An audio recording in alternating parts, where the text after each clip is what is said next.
In today's video, I am going to teach you how to put pay schedule in Zoho People Pay. To get started, make sure you are signed into your Zoho People account and that you have access to administrative settings. Pay schedules are controlled from the settings area, so you will need the right permissions to make changes. Once you are on your main Zoho People screen, look to the top right corner of the page for the Settings option. Click Settings to open the configuration area where Zoho People organizes the tools used to manage time, leave, and payroll-related schedules. Inside Settings, you will see different sections. Find the Services section and then select Leave.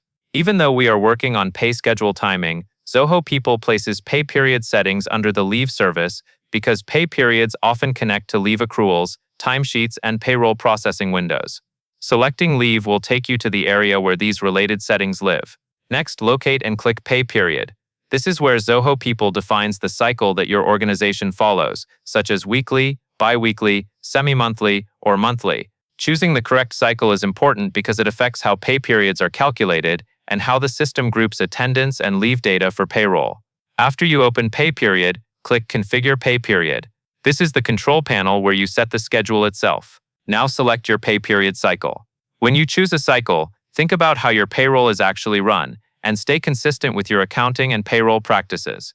If your organization has already been paying employees on a specific cadence, match that cadence here to avoid confusion later.